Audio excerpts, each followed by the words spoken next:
Hi friends, నా పేరు శ్రీనివాస్. మీరు చూస్తున్నారు ఎస్పిఎన్ ఎడ్యుకేషన్ యూట్యూబ్ ఛానల్. మొత్తంలో ఇవాళ ఈ వీడియో తెలంగాణ రైతు బంధు అంటే తెలంగాణ ఉన్నటువంటి రైతులకు ప్రభుత్వం ఒక గుడ్ న్యూస్ ఇచ్చింది. రైతు బంధు నిధులు విడుదలపై ఒక కీలక అప్డేట్ వచ్చింది. ఇప్పటివరకు 3 ఎకరాల వరకు రైతు బంధు పేమెంట్ అందాయని చెప్పేసి మిగతా 4 ఎకరాలకు 5 ఎకరాల వరకు ఇప్పట్లోగా చెల్లిస్తానమైన దానిపైన ప్రభుత్వం ఒక కీలక ప్రకటన చేసింది. దీనికి సంబంధించి డీటెయిల్స్ అన్ని మనం షార్ట్ కట్లో తెలుసుకుందాం, ఓకేనా? So let start our topic.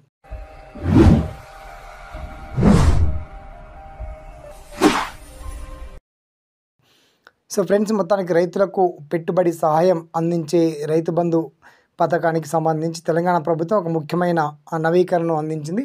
ఇప్పటివరకు ప్రభుత్వం 4 విడతలుగా నిధులను విడుదల చేసింది. ప్రధానంగా 3 ఎకరాల వరకు భూమి ఉన్న రైతులకు ప్రయోజనం చేకూర్చింది. ఇప్పుడు ప్రభుత్వం ఈ పథకాన్ని 4 ఎకరాలు ఉన్నటువంటి రైతులకు విస్తరించడానికి సన్నాహాలు చేస్తుంది. మార్చ్ 31లోగా 5 ఎకరాల లోపు ఉన్నటువంటి వాళ్ళందరికీ పంపిణీ చేయాలని భావిస్తుంది. అదనంగా రాబోయే దశల్లో సజావుగా బదిలీని సులభతరం చేయడానికి రాష్ట్ర వ్యవసాయ శాఖ లబ్ధిదారుల జాబితాలను కూడా చురుగ్గా రూపొందిస్తుంది. అయితే రైతు బంధు పథకం అమలును కూడా ప్రభుత్వం కఠినతరం చేస్తుంది. వ్యవసాయేతర భూములను ఈ కార్యక్రమం నుండి మినహాయింపునిచ్చింది. భూమి అంటే సాగు భూమికి మాత్రమే పెట్టుబడి సహాయం మంజూరు చేయబోతున్నట్టుగా స్పష్టం చేసి, మొత్తానికి దీంట్లో ముఖ్యాంశాలు కనుక పరిశీలిస్తే, ఇంపార్టెంట్ పాయింట్స్ కనుక పరిశీలిస్తే 4 ఎకరాలు ఉన్నటువంటి రైతులకు వచ్చే వారంలోగా నిధులు జమకూరేటువంటి ఛాన్స్ ఉంది.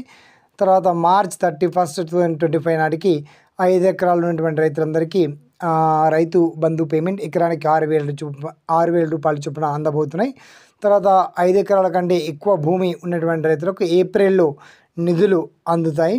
తర్వాత సాగుకు పనికిరానటువంటి భూములకు ఈ పథకం నుండి బ్లాక్ లిస్ట్లో పెట్టేశారు కొన్ని భూములు, అంటే ఇతర భూములు. తర్వాత అర్హులైన రైతులను నిధులను చేరేలా చేసేందుకు కఠినమైన ధృవీకరణ ప్రక్రియ నిర్వహించబడుతుంది. మొత్తానికి తెలంగాణ ప్రభుత్వం పెట్టుబడి సహాయం పంపిణీలో న్యాయంగా ఉండేలా చూసుకోవాలని నిశ్చయించుకుంది. ఈ ప్రయత్నంలో భాగంగా అధికారులు విస్తృతమైన భూ సర్వేలు నిర్వహించారు. తెలంగాణలో దాదాపు 1.51 కోట్ల ఎకరాల భూమి ఉందని, అందులో 1.48 కోట్ల ఎకరాలు మాత్రమే వ్యవసాయానికి అనుకూలంగా ఉన్నాయని పరిశోధనలు సూచిస్తున్నాయి.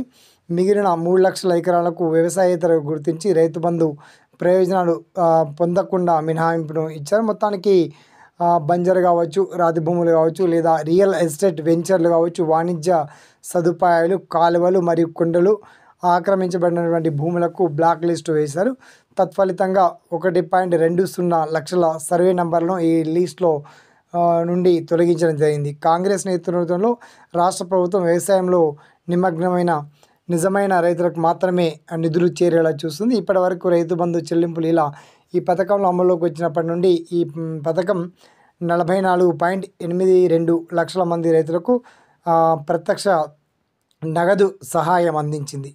58.13 లక్షల ఎకరాలకు సాగు మద్దతుగా ప్రభుత్వం రూపాయలు 3,487.82 కోట్లను విడుదల చేసింది. దశల వారీగా పంపిణీ ఇలా జరిగింది. మొత్తానికి మొదటి దశలోని, 2వ దశలో, 3వ దశలో, 4వ దశలో మరి రాబోయే తరాల్లో దశల్లో ఏ విధంగా పంపిణీ చేస్తామనేది కూడా చాలా స్పష్టంగా డీటెయిల్స్ ప్రభుత్వం వివరించగలిగింది. అయితే చాలామంది ఇప్పటికే రైతు బంధు రావడం లేదు, ఇక రైతు బంధు ప్రభుత్వం ఇంకా ఎప్పుడు ఇస్తుందా అని చెప్పి చాలా ఇంకా వెయ్యికలతో ఆశలు, హోప్స్ పెట్టుకుని ఉన్నారు. ఆ డీటెయిల్స్ అన్ని మీకు వీడియో కింద అన్ని జిల్లాల వారే ఇప్పటివరకు ప్రయోజనం పొందినటువంటి రైతుల వివరాలు, అలాగే ఇంకా రైతు భరోసా పేమెంట్ రావాల్సినటువంటి రైతుల యొక్క డీటెయిల్స్ అన్నీ కూడా మీకు చాలా స్పష్టంగా అండ్ క్లియర్గా వీడియో కింద లింక్ అయితే అప్డేట్ చేస్తాను.